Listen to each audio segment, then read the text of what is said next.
안녕하십니까. 저는 어느덧 환갑도 훌쩍 넘기고 고희를 바라보고 있는 평범한 아줌마입니다.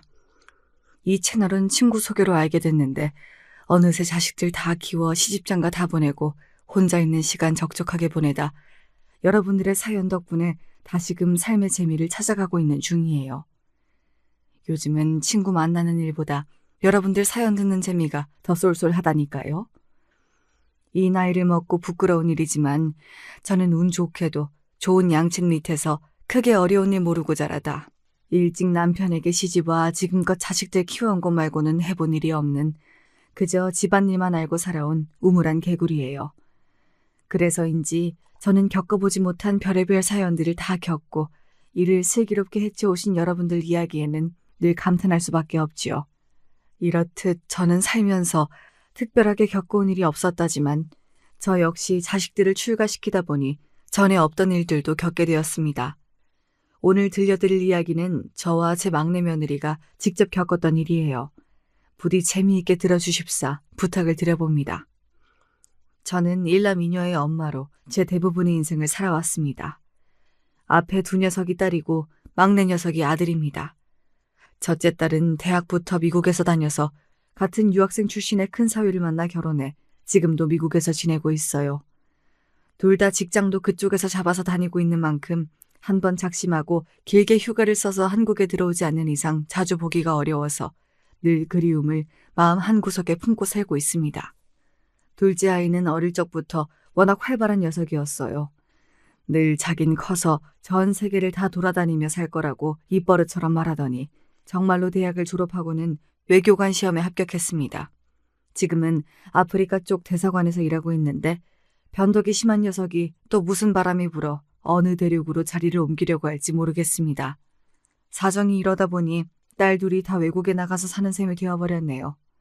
자식들이 모두 자기 자리 잘 잡아서 사는 건 부모로서는 그저 감사해야 할 일이지만 품 안의 자식이라고 은근히 아이들이 제 근처에서 잘 사는 모습을 직접 보면서 늙어가고 싶었던 저로서는 아쉬울 수밖에 없었습니다. 이번에도 한국 들어오긴 힘들겠구나. 딸, 엄마 안 보고 싶어? 사랑하는 우리 엄마야 항상 보고 싶지. 다음 휴가 때는 내가 무슨 일이 있어도 한국 꼭 들어갈게요. 아이고, 맨날 엄마만 짝사랑이지, 짝사랑이야. 미안해요. 그래도 나가 사는 딸내미 둘보다 더 딸내미 같은 귀여운 막내 아들이 있잖아. 응? 네, 제 누나 둘 다 외국에 나가고 쓸쓸한 제 어미 마음을 헤아려서 그런지 저희 막내 아들인 석훈이는 다른 집 딸보다도 제 엄마에게 더 살가운 흔치 않은 아들이었습니다. 엄마, 우리 학교 뒤편에 작은 개인 카페가 하나 생겼는데 거기가 아인슈페너를 그렇게 잘한대.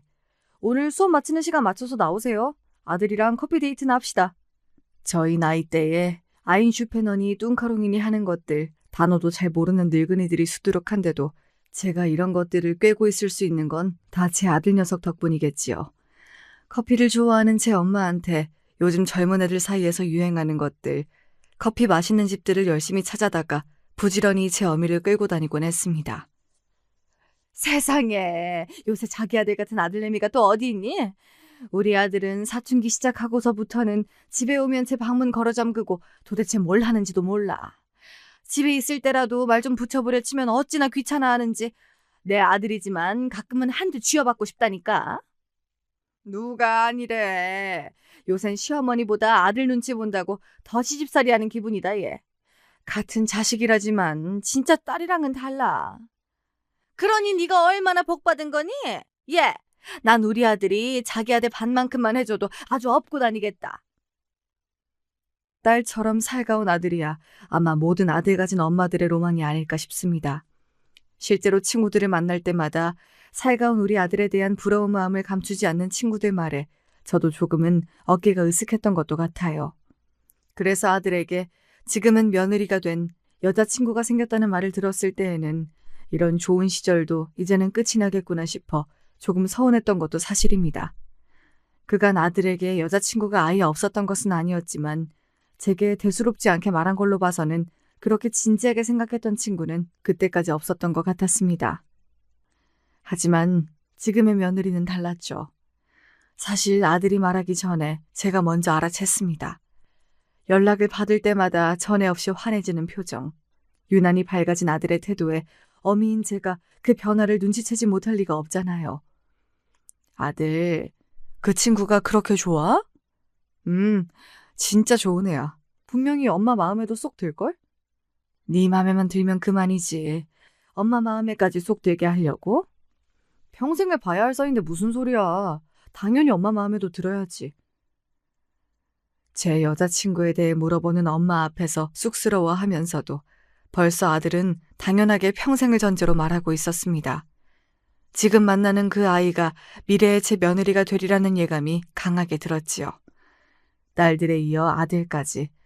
언젠가는 올 일이라고 생각했습니다만 그래도 제 둥지에서 자식들이 모두 날아갈 거라고 생각하니까 가슴이 텅 비는 기분이 드는 것은 어찌할 방도가 없더라고요. 엄마, 그럼 한번 만나볼래요? 아들의 말에 도리어 제가 깜짝 놀랐습니다. 아들의 반응이 남다르긴 했지만 두 아이가 만난 지 얼마 되지 않은 시점이었습니다. 거기다 앞에 두 딸아이를 낳고 아들은 좀 터울이 나는 늦둥이였어요. 요즘 세상에 어린 여자아이들이 일찍 남자친구 부모님 만나는 것을, 그것도 나이 많은 남자친구 엄마를 보는 것이 적잖이 부담이 될 것이라는 것은 세상 물정 잘 모르는 저도 알 지경이었습니다. 아이, 그건 그 친구에게 너무 부담이지. 괜히 그런 소리 마. 아니야, 말은 미주가 먼저 꺼낸 건데? 얘는 여자 맘을 이리 몰라서 어째. 그거야 그냥 인사치레로도 할 수 있는 말이지. 너 그런 말 잘 걸러서 들어야 해. 그래야 나중에 장가 가서도 부인한테 사랑받는 거야. 아직 어린아이들이 뭘 모르고 한 소리를 고지고대로 듣진 않았지요. 아들 녀석은 그러고도 정말인데 하며 중얼거렸지만 그때는 그냥 그러고 넘어갔어요. 그리고 얼마 지나지 않아 또다시 찾아온 제 생일에 아들의 여자친구가 아들 편에 제 생일 선물을 들려보냈습니다. 어머 세상에, 학생이 무슨 돈이 있다고 홍삼을 다 보내. 아니야, 우리 미주 똑똑해서 가외에서 돈 많이 벌어. 그리고 그 밑에 뭐 더 있던데? 아들의 말을 보니 쇼핑백 옆에 손바닥만한 작은 상자가 하나 더 있더라고요. 열어보니 작은 인형을 도자기 형태로 빚어놓은 장식품 같은 거였습니다. 이게 뭔가 하고 들여다보고 있으니까 아들이 그러더라고요. 그거 큰 누나랑 작은 누나 사는 나라에서 가장 유명한 캐릭터래. 미주가 침대맡에 올려두시고 누나들 생각날 때 보시래요. 잠시 아들 설명을 듣고 있던 제 입에서 비로소 웃음이 터져 나왔습니다. 영문을 몰라 하던 아들 녀석도 제가 웃으니 따라 웃더라고요. 그러니까 딸 자식 둘을 다 외국으로 보내고 쓸쓸해할 제 마음을 헤아려 선물했다는 거였어요. 아무리 그래도 그렇지. 딸아이들 사진도 아니고 제가 잘 알지도 못하는 그 나라 인형을 보며 딸들에 대한 그리움을 달래라니 생각하는 게 너무 귀엽지 않나요? 정말 어려도 너무 어리다 싶어 웃지 않을 수가 없더라고요. 아직 만나보지도 않은 아들의 여자친구가 벌써부터 예쁘게 보였습니다. 그 마음이 너무 기특하고 예뻐서 아들과 함께 맛있는 거 사 먹으라고 용돈을 들려보냈습니다. 그러고도 몇 번을 더 아들 여자친구로부터 자잘한 선물을 받게 되었습니다. 선물하는 이유도 참 다양하더군요. 오늘같이 화창한 날에 꽃선물 받으면 기분 전환이 되실 거라며 백합 꽃다발을 보내오기도 하고, 자기 집 근처에 있는 쿠키 전문점이 생겼다며 쿠키 선물 세트를 보내오기도 했습니다. 아무리 자잘한 선물이라고는 하나 분명 학생에게는 부담이 될 것이 틀림이 없었어요. 그리고 어른이 되어서 아이에게 이렇게나 선물을 받아놓고 그냥 넘어가기도 도리가 아니었지요. 결국 저는 혹여 부담을 줄까 싶어 미루고 미루었던 식사 약속을 잡을 수밖에 없었습니다. 내가 괜한 짓을 한 건 아닌가 모르겠어. 그냥 선물하는 걸 좋아한 건데 내가 만나자고 해서 부담스러운 건 아닐까? 에헤이, 미리부터 그렇게 겁먹을 거 없대도. 석훈이도 전부터 여자친구가 당신 보고 싶어 한다고 그랬잖아. 내 보기엔 당신 한번 만나보고 싶어서 수수는 걸 수도 있어. 당신이야말로 너무 부담스럽게 생각하지 말고 애들 밥이나 한 끼 사준다 생각하고 맛있는 거 먹고 들어와. 이참에 기분 전환도 하면 더 좋고. 처음으로 아들이 여자친구를 소개해주는 자리에 나갈 생각에 전날부터 제가 잠을 이루지 못하자 남편이 제 속도 모르는 소리를 늘어놓았습니다. 남편의 달래려는 말도 귀에 잘 들어오질 않더라고요. 제가 또 한 소심하는 터라 처음 만나는 며느리에게 좋은 인상을 주지 못할까봐 내심 긴장을 많이 했던 것 같습니다. 결과적으로 그런 걱정은 전부 기우에 불과했습니다. 아직도 저희 며느라이 처음 보던 순간이 생생하게 기억이 납니다. 어깨까지 오는 깔끔한 생머리에 하얀 원피스를 입고 처음 만나는 제게 선물할 요량으로 품에 한가득 장미꽃다발을 안고 활짝 웃으며 들어오는 아이는 청춘 그 자체였습니다. 나이든 제 입장에서야 젊은 사람들이야 다 예뻐 보이는 법이겠지만 저희 며느라이의 첫인상은 싱그러움 그 자체였습니다. 제 아들과 함께 한껏 웃는 모습에서 지금이 저 아이들 인생에서 가장 빛나는 순간이겠구나. 아이들의 청춘이 너무 예쁘고 부러운 마음도 들어 괜히 주책맞게 가슴이 시큰해졌습니다. 며느리는 그간의 제 걱정이 무색할 정도로 밝고 구김이 없는 아이였습니다. 처음 보는 어른 앞에서 주눅들지 않고 또박또박 제 소개를 하는 모습이 참 기특했습니다. 지금 며느리를 처음 만날 때를 다시금 회상하며 생각해보니 아무래도 저는 처음부터 그 아이가 참 마음에 들었던 것 같아요. 아들의 여자친구라지만 처음 보는 사람인데도 불구하고 낯선 기분이 들지 않았죠. 그건 평소 낯가림이 있는 편인 저로서는 이례적인 일이었습니다. 실제로 딸아이를 시집 보낼 때 사위를 처음 만났을 때는 사위에게는 미안한 말이지만 그렇게 편치가 않았거든요. 사위가 좋은 사람이란 걸 알고 있음에도 그랬습니다. 이렇게 말하니까 또 사위에게 미안해지네요. 여튼 그 정도로 며느리의 첫인상이 제게 좋게 기억되었다는 거죠. 어른인 제가 주도적으로 대화를 이끌어도 모자를 판에 며느리가 저보다 더 조잘조잘 대화를 이끌어 나갔습니다. 제가 좋아하는 것부터 취향이나 취미에 대한 질문들까지 묻는 대로 고지고대로 대답을 하다 보니 이게 아들 여자친구를 만나는 건지 아들 여자친구와 제가 미팅을 하는 건지 알 수가 없을 지경이더라고요. 처음 보는 남자친구 어머니한테 뭐가 그렇게 궁금한 게 많을까 싶었습니다. 석훈이가 주말에도 그렇고 어머니랑 같이 여기저기 잘 다니는 게 너무 신기했거든요. 저는 부모님이 외국에서 일하셔서 부모님하고 같이 어딜 간 적이 많지가 않은데 그렇게 엄마랑 잘 다닐 수 있는 게 너무 부럽기도 했고요. 무엇보다 아들이 가자는 대로 매번 잘 들어주시는 게 정말 다정하셔야 할 수 있는 거잖아요. 다정이야. 늙은 엄마 좋은 것 먹이고 보여주겠다며 열심히 돌아다닌 제 아들이 다정한 거지. 저야 그저 가자는 대로 따라간 것 말고 더 있나요. 그런데도 저리 예쁘게 말을 해주니 좀 쑥스러웠습니다. 부모님이 다들 외국에 계시면 미주는 혼자서 지내는 거야? 형제는 따로 없다고 들었는데. 네, 저 혼자서 학교 근처에서 자취하고 있어요. 본가가 있긴 한데 학교에서 거리가 좀 멀기도 하고 무엇보다 부모님 들어오시는 일이 드무셔서 횡한 집에 혼자 들어가는 것도 기분이 영 별로더라고요. 아이고, 아직 어린 아가씨가 혼자 밥 챙겨 먹기도 쉽지 않을 텐데. 끼니는 잘 챙기고 있어요? 네, 학교에서는 석훈이랑 같이 먹고 요새 밥집이나 도시락집 다 잘 되어 있어서 잘 챙겨 먹고 있어요. 걱정 안 하셔도 돼요. 아휴, 그래도 집밥만은 못할 텐데. 아이고, 우리 엄마 또 사서 걱정하시네. 아닌 게 아니라 정말로 걱정이 되더라고요. 며느리 나이대에 우리 딸들이 어땠는지를 떠올려보면 정말 망아지가 따로 없었거든요. 입 짧은 큰아이는 제가 사정사정해야 겨우 밥 한 공기 비울 정도였고 술 좋아하는 작은아이는 밤늦게 제 동기들 손에 떠들썩하게 들려와서는 주말 점심이 다 돼서 일어나서는 엄마 해장국 타령을 해댄 탓에 제가 얼마나 기가 찼는지 몰라요. 아무리 20이 넘으면 법적으로 성인이라지만 어디 어른들 눈에 보기에 그렇습니까? 갓 20 넘긴 녀석들이야 어딜 봐도 아직 병아리지요. 저들도 이제 다 컸다고 삐약대는 것까지 포함해서 말입니다. 그렇게 며느리를 잘 만나고 집으로 돌아와서도 혼자 살면서 혼자 밥 챙겨 먹는다는 말이 왜 그렇게 마음에 걸리는지 모를 일이었습니다. 정작 제 남편도 주말에 따로 떼어놓고 알아서 밥 차려 먹으라면서 잘만 놀러 다니며 살았는데 말이에요. 다음날 정신을 차려보니 며느리 갖다 주겠다고 반찬을 바리바리 하고 있는 제 모습을 발견했습니다. 모르면 몰라도 혼자 밥 먹는 걸 아는데 아무것도 해주지 않고는 못 배기겠더라고요. 저희 집이야 항상 밥 먹는 밥돌이들이 있으니 그저 양만 조금 늘려서 하면 되는 건데 매번 사 먹는 밥도 하루 이틀이지. 어릴 적부터 부모님께서 바쁘셨다고 하니 집밥 먹는 즐거움을 모르며 큰 건 아닐까 싶어 더 마음이 쓰였던 모양입니다. 엄마, 무슨 반찬을 이렇게 많이 해?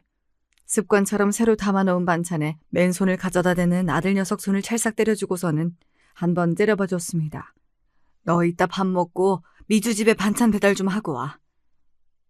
이거 미주 거야? 와, 이거 다 미주 주려고 한 거야? 미주 진짜 좋아하겠다. 제 여자친구한테는 무얼 줘도 아깝지 않은 녀석이니 좋아할 만도 했지요.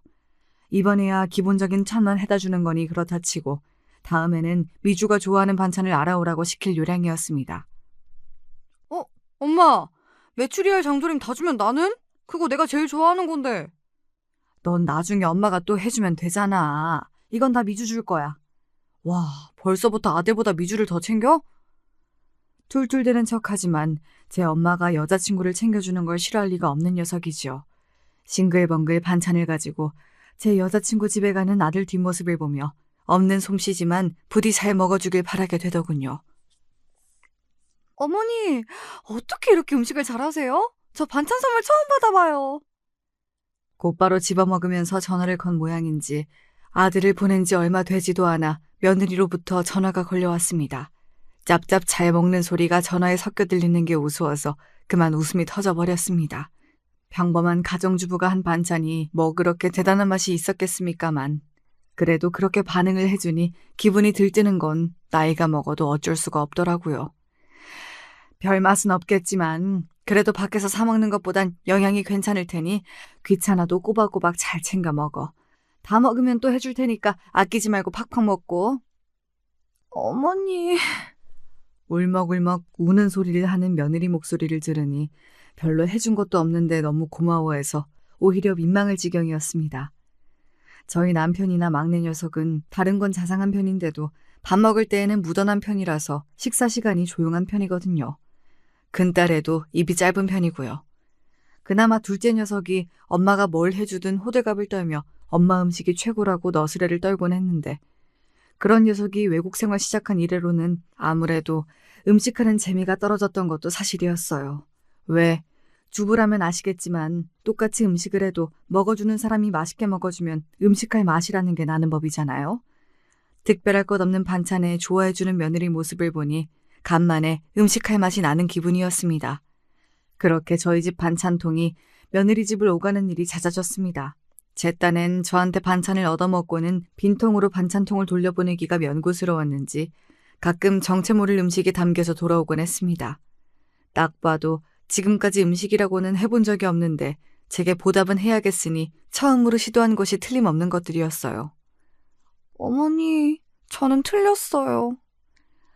제 딴엔 가장 모양이 잘 잡힌 것을 고르고 골라 넣은 것일 텐데도 제가 선뜻 음식의 정체를 가늠하지 못하자 며느리가 체념한 말투로 그러더군요. 그 말에 저는 또 한 번 터지고 말았습니다.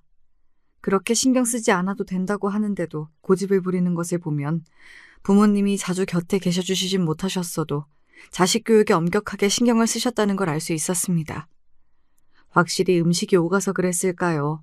처음에는 제 쪽에서 만나는 걸 부담스러워했는데도 불구하고 이제 며느리를 만나는 일이 어색하게 느껴지지 않았습니다. 너희들끼리 데이트할 시간도 부족할 텐데 뭐 한다고 자꾸 늙은 어미를 끼워 넣어. 나는 됐으니 너희들끼리 다녀와. 안 돼요, 어머니. 여기 예약하려고 보름 전부터 얼마나 대기를 탔는데요. 안 가면 정말 후회하신다니까요. 처음에는 그저 인사치레로 하는 말이겠거니 싶어 함께 가자는 말에도 눈치껏 빠져줬는데 그랬더니 나중에는 숫제 연행되는 것처럼 녀석들 사이에 끌려서 참 여기저기 많이도 다녔습니다. 남자친구 어머니이자 후에 결혼이라도 하게 되면 시어머니가 될지도 모르는 사람인데 저 같으면 이렇게 싹싹하게 감겨올 생각조차 못했을 텐데도 불구하고 며느리는 제 곁에 찰싹 붙어서 떨어질 줄을 몰랐습니다. 어디서 이렇게 귀여운 게 다 나왔나 싶을 정도였어요. 남의 귀한 자식을 가지고 이런 말을 하면 여러분들께서 비웃으실지도 모르겠으나 정말로 막내딸이 새로 생긴 기분이었습니다. 그래서 간만에 귀국하신 며느리의 부모님께서 제게 식사 대접을 하고 싶다는 의사를 전하셨을 때도 평소와는 달리 곧장 수락했습니다. 아마도 며느리를 먼저 만나지 않았다면 아직 학생인 아이들 연애 중인데 상대방 부모님까지 뵐 생각은 하지 못했을 거예요. 요즘 애들끼리야 어떤지 몰라도 어른들이야 자식이 만나는 아이 부모님 만나는 문제는 신중하잖아요. 그건 암묵적으로 결혼에 동의한다는 합의이기도 하니까요. 하지만 아직 이르다고 생각하면서도 이미 미주가 우리 집 며느리가 됐으면 싶었고 혼자 있는 시간이 많은 아이인데도 불구하고 저리 싹싹하고 살갑게 딸을 키워내신 사돈내외가 궁금하기도 했습니다. 저희 집 아이가 되게 신세를 많이 지고 있다고 들었습니다. 부모가 돼서 진작 찾아뵙고 감사 인사를 드렸어야 하는 건데 사는 게 바쁘다는 핑계로 이제야 대접하게 되어 송구스럽습니다. 대체 며느리가 어떻게 말씀을 드린 건지 저희 내외를 보자마자 허리를 90도로 굽히는 사돈내외를 보고는 그만 저희가 더 송구스러운 마음에 입이 쩍 벌어졌습니다. 아휴, 아닙니다. 미주가 얼마나 싹싹한지 딸 둘 다 외국에 내보내고 적적한 제 마음을 미주가 그간 얼마나 잘 달래주었는지 몰라요. 감사를 드려도 저희가 드려야죠. 그런 말씀 마세요. 처음 만나는 자리라고는 믿기지 않을 정도로 분위기가 훈훈해졌습니다. 미주 부모님들은 제가 예상했던 것처럼 정말 예의 바르고 깍듯하신 분이었습니다. 특히 미주 어머님이신 안사도는 정말 멋진 분이셨어요. 평생 자신의 사업을 일구셨다는 분답게 어딜 보아도 멋진 커리어 우먼이셨습니다. 평생 집안일만 하며 살아온 제 입장에서는 저랑 비교도 할 수 없을 정도로 대단해 보였어요. 저런 멋진 분 아래에서 배우며 자라왔으니 미주도 저렇게 잘 큰 거겠지 싶었습니다. 식사를 마치고 떠나는 길에 미주가 쪼르르 달려와 평소처럼 제 팔짱을 착 끼며 붙어왔습니다. 저는 순간 익숙하게 아이를 받아주다 이 자리에 미주 어머니가 계시다는 걸 퍼뜩 깨닫고는 아차 싶어 뒤늦게 눈치를 보았습니다. 아니나 다를까 안사돈께서는 애써 티내지 않으려 하셨지만 같은 엄마의 입장에서 내심 서운한 기색이 비치는 것을 모르고 지나칠 수가 없었어요. 아무려면 오랜만에 얼굴 보는 딸이 엄마인 자기가 아니라 남자친구 어머니 팔짱을 마치 제 엄마인 양 끼는 걸 보았으니 기분이 좋을 택이 있나요? 괜히 저까지 조금 죄송한 마음이 들었습니다. 미주 부모님을 배웅하는 길에 제가 먼저 운을 떼었습니다. 미주가 정말 살가운 아이라서 제가 정말 마음의 위로를 많이 받고 있습니다. 어머니께서 응당 받으셔야 할 아이 애정을 제게까지 나눠주고 있어서 미주 어머니께는 정말 송구스러워요. 아까의 상황에 대한 제 미안한 마음을 읽으셨는지 오히려 사부인께서 제 마음을 헤아리고는 말씀하셨습니다. 아니에요. 제가 제 일에 욕심이 많아 미주한테는 엄마로서 제대로 해준 게 없어요. 일찍 철이 들어 그렇지 그간 엄마가 필요한 순간이 한두 번이 아니었을 텐데 제가 그걸 제대로 채워주질 못했으니 저야말로 입이 10개라도 할 말이 없는 입장이죠. 처음 미주에게 석훈이 어머님 이야기를 들었을 때 어떻게 이런 분이 다 있으신가 싶어 울컥했어요. 오히려 제가 제 딸에게 제대로 주지 못한 것들 석훈 어머님께서 다 주신 것 같아 제가 염치가 없습니다. 정말로 감사드려요. 평생 갚지 못할 은혜를 입었습니다. 제 손을 꼭 잡고 감사 인사를 하시는 사부인 마음이 고스란히 전해지는 것 같았습니다. 비록 사업가와 가정주부로 서로의 입장 차이는 있었으나 엄마 마음이라는 게 다 그런 거 아니겠습니까? 저는 딸들을 외국에 보낸 엄마의 입장에서 사부인은 딸을 고국에 홀로 두고 외국에서 일하는 엄마의 입장에서 항상 딸을 염려하고 그리워하는 마음이야 서로 다를 바가 없겠지요. 그 마음을 알기에 미주는 걱정하지 마십사. 부족하지만 제가 할 수 있는 한 최선을 다해 아이를 돌봐줄 것을 약속드렸습니다. 그렇게 아들과 며느리는 여전히 사이좋게 지내며 아들의 군입대와 제대, 아이들의 졸업과 취업에 이르기까지 인생의 모든 중요한 순간들을 저희 가족과 함께 했습니다. 연애가 길어지며 미주가 저희 집에 들르는 일도 아주 잦았습니다. 저희 부부는 물론이고 이제 저희 딸들까지 공공연하게 미주를 저희 식구로 대접하고 있었습니다. 미주 역시 저희 집안에 자연스럽게 녹아들어 이제 석훈이가 제 아들인지 미주가 제 딸인지 헷갈릴 지경이었습니다. 너희들 그렇게 오래 만나고도 지겹지도 않니? 내 아들이 뭐가 그렇게 좋다고 그래? 어머니, 지금 무슨 말씀을 하시는 거예요? 저 석훈이랑은 헤어져도 어머니랑은 못 헤어져요. 제가 잃는 게 너무 많아서 절대 안 돼요. 농담처럼 하는 제 말에 진지하게 대꾸하는 며느리 말이 웃겨서 또 한 번 웃음이 났습니다. 미주를 알고 나서는 제가 웃는 일이 너무 많아져서 저희 남편도 미주를 예뻐하지 않고는 베길 수가 없었을 거예요. 집안에 사람이 들고 나는 게 그리 중요하다더니 좋은 아이를 만나 저희 집은 정말 복이 많다고 생각했습니다.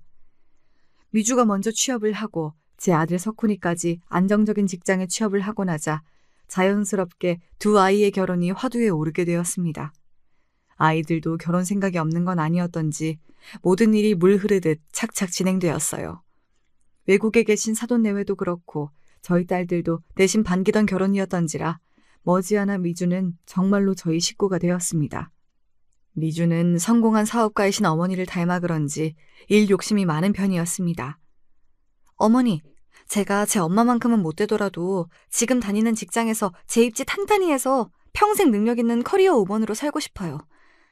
비록 저희 엄마가 제 곁에 항상 머물러 주시는 분이 아니셨어서 외롭지 않았다고 하면 거짓말이겠지만 그래도 엄마가 꿈이 있는 사람인데 저 하나 때문에 본인 꿈 다 포기하지 않고 욕심내주신 게 지금 생각해보면 제가 자립할 수 있었던 계기가 되었던 것 같기도 하고 저희 엄마라서가 아니라 일하는 엄마는 정말로 멋있었거든요.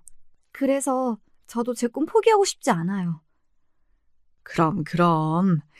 내가 그간 네가 얼마나 애쓰고 고생했는지 뻔히 아는데 그게 아까워서라도 갈 수 있는 데까지는 끝까지 가봐야지.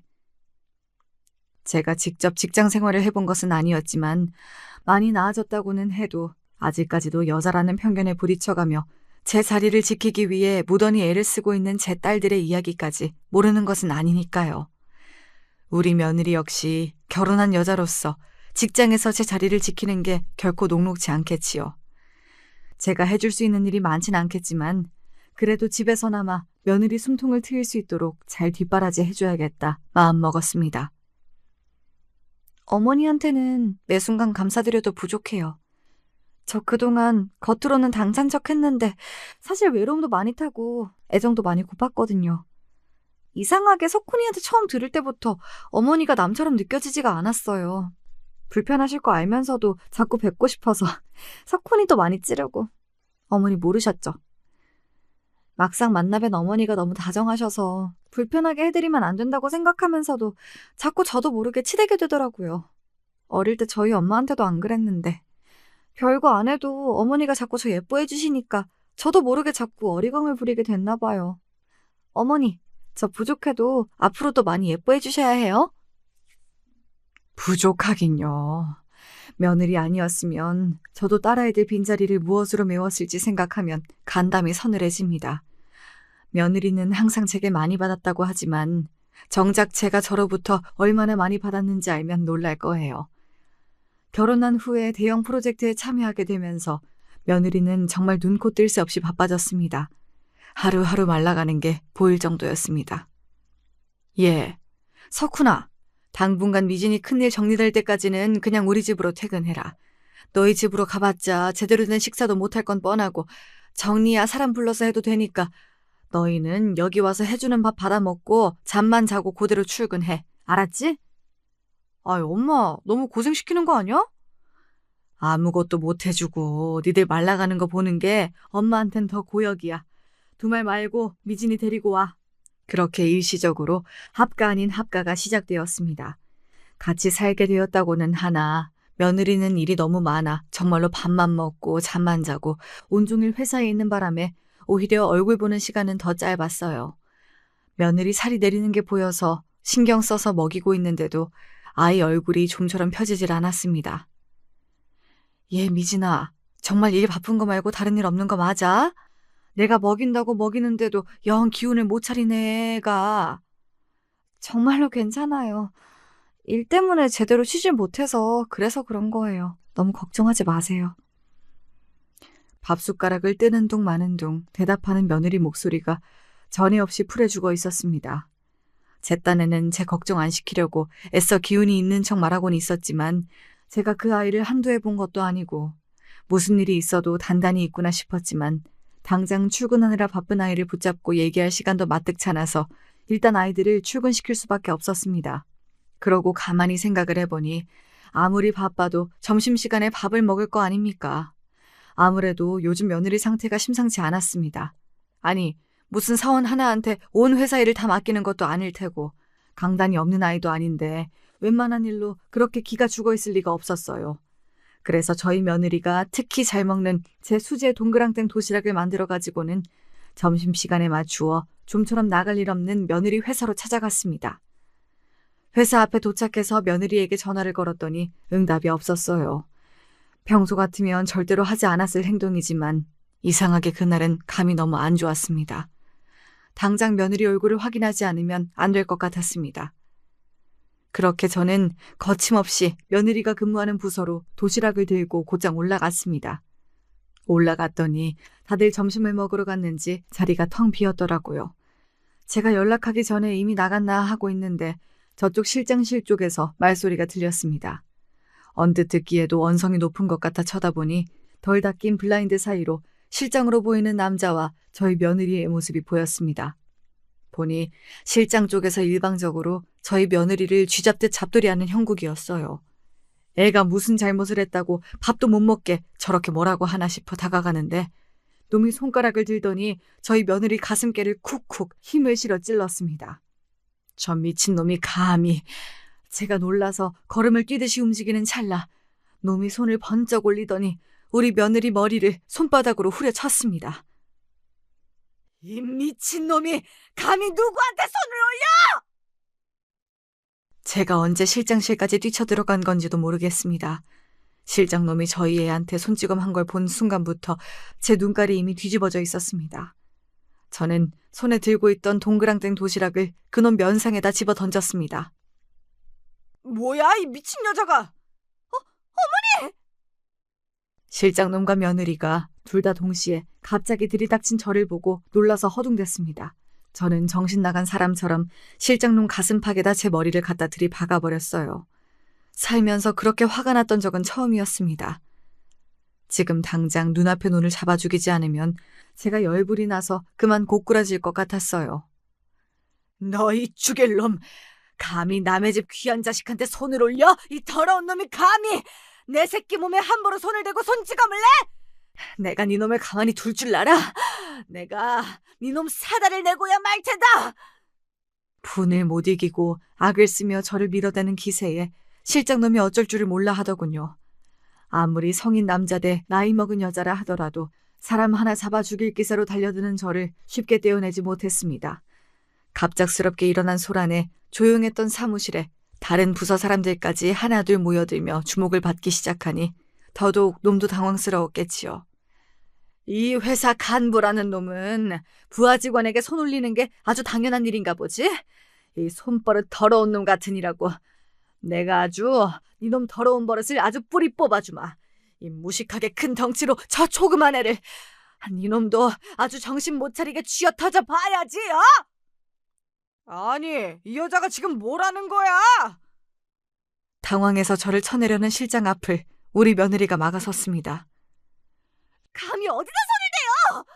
나도 모자라서 감히 우리 어머니까지 그 손 못 치워요? 저 맞을 때에는 대꾸도 못하더니 제 어머니 맞는 꼴은 못 보겠던지 악을 쓰는 아이 모습을 보니 가슴이 아파서 미칠 것 같았습니다. 도저히 눈앞에 저놈을 가만히 놔둘 수가 없었습니다. 저는 전화기를 들고는 곧장 전화를 걸었어요. 오빠, 지금 회사에 계세요? 지금 당장 저 좀 보셔야겠어요. 실장놈은 이게 무슨 일인가 얼이 빠져 있고 며느리는 일이 커지겠다 싶어 안색이 질리기 시작했습니다. 그러거나 말거나 저는 실장놈과 며느리 사이를 딱 맞고 서서는 저희 아이 손을 꽉 잡았습니다. 제 손도 며느리 손도 떨리고 있는 게 느껴졌습니다. 그때였습니다. 아니, 회장님께서 여기까지는 어쩐 일로? 아니, 네가 웬일로 회사를 다 나왔어? 대체 이게 무슨 일이야? 실장 쪽은 쳐다보지도 않고 저희 친정 오라버니, 즉 이 회사의 회장님이 곧장 제게 달려오셨습니다. 그 광경을 보고 실장은 물론 주위에 모여있던 직원들까지 죄다 눈이 휘둥그레지더군요. 네, 이 회사의 선대 회장님이 바로 제 친정 아버지십니다. 지금은 친정 오빠인 제 친오라버니가 회장직을 물려받았고요. 저기 저 실장이라는 놈이 감히 내 앞에서 내 며느리를 희롱하고 뺨까지 올려붙이더이다. 오라버니, 대체 직원들 관리를 어떻게 하신 거예요? 제가 그렇게 이성을 잃고 대든 건 제 평생 처음이니 친정 오빠가 그리 소스라치게 놀라는 것도 무리는 아니었을 겁니다. 제 입에서 회장님을 앞에 두고 오라버니라는 말이 튀어나오자 뻔뻔하게 뻗대고 서 있던 실장놈이 놀라서 뒤집어지려고 하더군요. 그저 정신 나간 미친 여자라고 생각했던 사람이 회장님 친동생이라고 하니 뭐 그럴만도 하겠지요. 아니 그럼 임대리가 지금 이게 다 무슨 소리야? 감히 누가 내 조카 며느리에게 손을 올렸다는 게야? 정 실장, 자네 이야기인가 이거? 회장님의 불호령에 놈이 대경실색했습니다.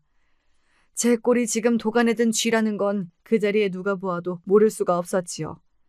그간 저는 가정주부로 살면서 잘 알지도 못하는 회사 일에 함부로 끼어든 적이 없었고 그저 물려받은 주식만 잘 간수하며 2대 주주로서 필요한 일은 회장인 오빠에게 일임하고 회사에 나간 적도 잘 없었으니 제 존재는 잘 알려지지 않았습니다.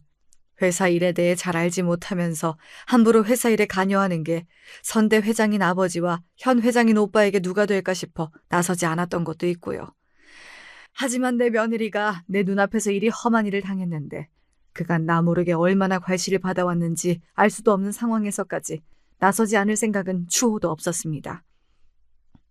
내가 그간 회사 일에 손을 대지 않은 건 오라버니께서 어련히 알아서 잘 하지 않으실까 싶어서였어요. 우리 아이 회사에 맡기면서도 굳이 내가 신경 쓰지 않아도 오라버니라면 우리의 설마 부당한 일을 겪을 일이 있어야 믿는 마음에서였는데 다른 것도 아니고 어떻게 이 회사에서 내 며느리가 이런 일을 당할 수가 있어요? 네? 예, 일단 진정하고 우리 조카 며느리 치료부터 해야지. 나랑은 따로 얘기를 하자고. 자넨 오늘 퇴근할 생각 말고 회장실로 올라가 있어. 어떻게든 저를 달래야 이 상황을 무마할 수 있으니 사근사근 저를 달래던 친정 오빠가 실장놈에게 버럭 소리를 질렀습니다. 나 이 일 절대로 조용히 못 넘어갑니다. 처음부터 끝까지 우리 아이 무슨 부당한 일을 당했는지 낱낱이 밝혀내고 저 인간 잘못한 건 티끌하더라도 그냥 넘어가지 않을 테니 저 실장이라는 인간 인사 파일부터 시작해서 싹 다 나한테 넘기세요. 제 차가운 기세에 제 운명을 가름할 사람이 다름 아닌 저임을 그제야 깨달은 모양인지 그때서야 놈이 제 앞에서 무릎을 꿇고 빌기 시작했습니다. 사모님 죄송합니다. 제가 임 실장이 사모님 며느님이시라는 걸 미처 모르고. 지금 우리 애가 내 며느리가 아니면 그렇게 손찌검해도 된다는 소리인가? 이따위 정신머리를 가진 사람이 실장식이나 해먹고 앉았으니 일이 안 터질 수가 있나? 그리고 지금 누구한테 사과를 하는 건가? 손은 우리 애한테 놀려놓고. 말을 채 다 끝마치기도 전에 제가 일갈하자 놈이 얼른 방향을 제 며느라이 쪽으로 틀고는 싹싹 빌더군요. 임대리, 내가 잠깐 미쳤었나 봐. 내가 이렇게 빌 테니까 제발 한 번만 넘어가줘. 사과하실 것 없으세요. 저는 있는 그대로만 말씀드릴 거고 있는 그대로만 판단해 주실 테니 잘못하신 것만큼 처분 받으시겠죠. 그럼 저는 이만 올라가 보겠습니다. 차갑고 사무적으로 답한 며느리가 제 손을 잡고 사무실을 나섰습니다. 저는 아이가 너무 걱정되어서 미칠 지경이었지만 빠른 며느리 걸음을 따라가기만도 벅찼어요. 그렇게 며느리가 향한 곳은 회사의 옥상 정원이었습니다. 거기까지 다다라서야 며느리는 참았던 눈물을 터뜨렸습니다. 제가 있어서 상황이 아수라장이 되긴 했지만 못 같지도 않은 놈한테 손찌검까지 당하고 저도 얼마나 놀랐겠습니까. 어머니 죄송해요. 이런 꼴까지 보시게 하고. 얘가 지금 무슨 소리를 하는 거야? 너 얼굴 좀 봐. 얼굴 괜찮아? 아이, 그 무식한 놈이 감히 누구한테 손찌검을. 아유, 어떡해. 얼마나 아팠을까. 아, 세상에 어쩌면 좋아. 저는 저대로 부어오른 며느리 뺨을 보며 속상해서 어쩔 줄을 모르고 며느리는 며느리대로 죄송하다 꺼이꺼이 우느라 시간이 또 한참 지나갔습니다. 얼른 병원부터 데려가고 싶었지만 그것보다 쌓인 응어리를 풀어내는 게 먼저다 싶어 실컷 울라고 며느리를 끌어안고 한참을 토닥였습니다. 울 만큼 운 모양인지 울음이 잦아든 며느리에게 그간의 사정을 전해드릴 수 있었습니다. 프로젝트가 시작될 무렵 실장이 제 조카를 인턴으로 꽂아 넣었다고 합니다. 그나마 그 인턴이 들어온 자리에서나마 일을 잘했으면 그렇게까지 문제가 되진 않았을 텐데 일을 못하는 건 둘째로 치더라도 제 삼촌 믿고 그랬는지 근태까지 좋지 못했다고 했습니다. 지각에 무단 결근까지 했다니 더 들어볼 것도 없었죠. 인턴을 평가하는 건 직속사수인 며느리의 일이었습니다만 실장이 제 조카가 정규직이 될 수 있도록 점수를 높게 줄 것을 강요했다고 합니다. 하지만 들어올 때부터 이미 부당한 방법으로 인턴이 되었던 데다 다른 팀 인턴의 업무 실적이 훨씬 더 뛰어난데 이를 용인할 수 없었던 며느리가 올바른 점수를 주자 당연히 실장놈 조카는 인턴을 마치기도 전에 계약 해지될 수밖에 없었다고 합니다. 그 이후부터는 프로젝트를 진행하는 내내 제대로 된 임무는 주지 않고 허드렛 일이나 시키며 퇴근도 못하게 엄청난 양의 잔물을 주는 등 지속적으로 며느리를 괴롭혀왔다고 해요. 이야기를 들으면 들을수록 놈을 가만히 두고 볼 수가 없었습니다. 이건 제 며느리의 일이 아니라 하더라도 회사 미래를 생각해서라도 속아내지 않으면 안 될 인간이었습니다. 일의 전말을 다 듣자마자 아들에게 전화를 걸어 며느리를 병원부터 데려가게 했습니다. 제 아내 꼴을 보고 분통을 터뜨리는 아들에게 말했습니다. 아들, 엄마가 네 아내 이렇게 만든 놈 제대로 확실하게 처리하고 갈 테니 너는 얘부터 병원 데려가고 푹 좀 쉬게 해줘. 답지 않게 서늘한 제 기세에 그제야 아들도 며느리를 데리고 서둘러 병원으로 향했습니다. 저는 곧장 회장실로 향했어요. 이미 제 친정오빠가 실장의 인사 파일을 준비해둔 차였고 이번 일 관련해서 같은 부서원들의 인터뷰도 진행 중이라고 했습니다. 원래 한 가지만 문제가 되는 인간이 아니었다 보니 저희 며느리 말고도 피해자는 더 있을 게 분명했으니까요. 오빠, 그래, 뭐 어떻게 할까? 평소와는 말투부터 다른 저 때문에 아마 그날 저희 친정오빠도 여러 번 애를 먹었을 겁니다. 그동안 회사 일과는 담을 쌓고 살고 주주의 결정이 필요할 때도 오빠 뜻대로 하시라며 제 권리를 이임해왔으니까요. 까딱 잘못했다가는 말년에 제 여동생 때문에 고생을 해도 된통하게 될지도 모른다는 생각이 이미 들었을 테니 어지간한 건 다 제 뜻대로 해줄 터였습니다. 저 많은 거 바라지 않아요. 우리 애 혹여나 제 시어미가 2대 주주이고 시외 삼촌이 회장으로 있는 회사에 백으로 돌아왔다는 잘못된 소문이라도 날까 싶어서 그간 얼마나 몸서리면서 지내왔는지 몰라요. 오빠도 알겠지만 우리의 자기 능력으로 열심히 준비해서 이 회사 들어왔잖아요. 그런데도 혹시나 저나 오빠가 잡음에 시달릴까봐 제 딴은 정말 많이 참았을 거예요. 우리 애가 원래 저런 부당한 상황에 참는 애가 아니거든. 그러니까 다른 거 필요 없이 정말 있는 그대로만 잘못한 거 제대로 밝혀주고 회사 차원에서 합당한 처분 내려주세요. 감히 우리 애 뺨친 건 그건 내가 민사고 형사고 걸 수 있는 거 다 걸어서 아주 본때를 보여줄 테니까. 오빠는 있는 사실만 그대로. 알았죠? 아, 그럼 당연한 얘기를. 그렇게 확답을 받고서야 회사를 나섰습니다. 그 다음부터야 뭐 일사천리로 진행되었습니다. 저희 며느리는 그날 제 남편에게 병원에 끌려간 이후로 무려 일주일간 병원 밖으로 나오지 못했습니다. 그날의 폭행 사건으로 인해 끊을 수 있는 신체적, 정신적 진단서란 진단서는 모조리 다 끊었습니다. 회사에서 그간 실장의 만행을 증언해 줄 수 있는 증언도 차고 넘치도록 확보했습니다. 제 세상이라도 된 양 그동안 얼마나 설쳐됐는지 놈에게 앙심을 품은 직원들도 제법 되었습니다. 본래였으면 실장이라는 위치 때문에 자신이 당한 것을 고발하는 것이 쉽지 않았겠지만 회장의 최측근이 피해자에 포함되어 있으니 후한 두려워할 일 없이 그간 맺힌 것들을 남김없이 전부 토해낼 수 있었겠죠. 회사 차원에서야 친정오빠가 회사 규율에 맞게 대응하기로 이미 이야기가 다 되어 있었고 저는 개인적으로 고용한 변호사에게 이들 피해자들의 송사까지 함께 맡기기로 했습니다. 제가 뭐라고 했습니까? 정당하게 처벌받아야 할 회사의 영역에서야 회사에 맡기기로 한 거지. 그 외의 부분은 제가 할 수 있는 모든 걸 다 하겠다고 하지 않았습니까? 우리 며느리 사건에 그간 정신적, 신체적 폭력을 당한 직원들의 사건까지 놈은 송사의 늪에 빠지게 되었습니다. 걸린 게 한두 건이 아니니 회사에서 해고된 이후로도 놈의 인생이 녹록지 않을 터였습니다. 그렇게 한 달여쯤이 지났을까 실장의 해고가 결정되고 고소는 여전히 동시다발적으로 여러 건이 진행되고 있었습니다. 더는 도저히 버틸 수가 없었던 모양인지 해고된 실장놈이 겁도 없이 저희 집으로 찾아왔습니다. 아직 아들 내외가 저희 집에 여전히 머물면서 심신을 달래고 있었습니다. 인터폰 밖에서 무릎 꿇고 읍소하며 제발 살려달라는 놈의 꼴이 초라하기 짝이 없었습니다.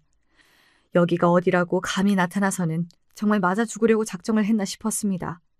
그도 그럴 것이 저야 법망의 철퇴로 그간 분풀이를 한 바 있으나 제 기세에 아직 놈을 만나보지도 못한 제 남편과 아들은 아직도 그놈 이야기만 나와도 이를 뿌득뿌득 갈았거든요. 아니나 다를까 제 뒤에서 인터폰 속 얼굴을 확인한 아들 녀석이 집 밖으로 튀어나갔습니다. 너희 때려 죽을 놈이 감히 여기가 어디라고 그 뻔뻔한 낯짝을 들고 나타나! 당장이라도 놈을 패 죽일 기세에 혹시나 사고를 칠까 싶어 저도 따라 나갔습니다. 그래도 자기까지 폭력을 썼다간 오히려 제 아내가 곤란해질 거란 자각은 있는 모양이었는지 아들은 정원용 물호스를 당겨다 그놈에게 쏘아대기 시작했습니다. 그게 말이 무로스지 일반용이 아니라 정원용이라서 수압이 제법 셉니다.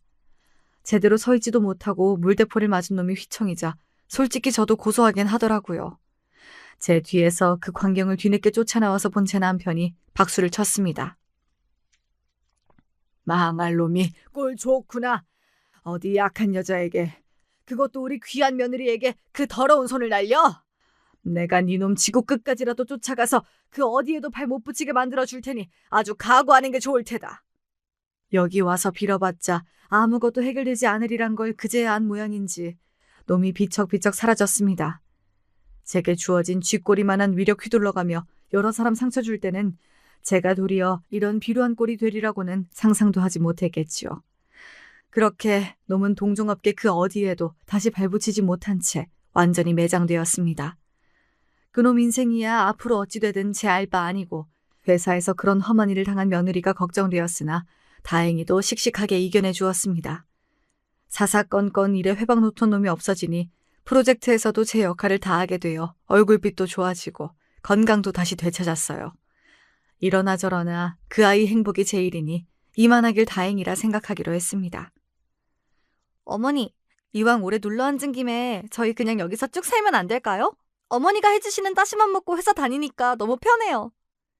얘가 은근슬쩍 합가 시도하네. 나보고 너희들 모시고 살라고? 어지간히 정신 차렸으면 네 신랑 데리고 니네 집 가라. 말은 그렇게 했지만 자식들 먹여 출근시키는 왁자지껄한 생활이 저도 썩 마음에 들어 슬쩍 엉덩이를 비비고 앉은 아들 내외를 모른 척 해주었습니다. 그렇게 저는 여전히 자식 둘 키우는 마음으로 정신없이 복작복작 살고 있어요. 중간에 어려운 일도 있었습니다마는 서로가 있기에 잘 이겨내고 살 수 있는 거겠죠. 여러분들도 지금 곁에 있는 얼굴들 한번 보시고 서로 힘내셔서 오늘 하루도 잘 살아내시길 바라겠습니다. 제 사연 들어주셔서 감사드립니다.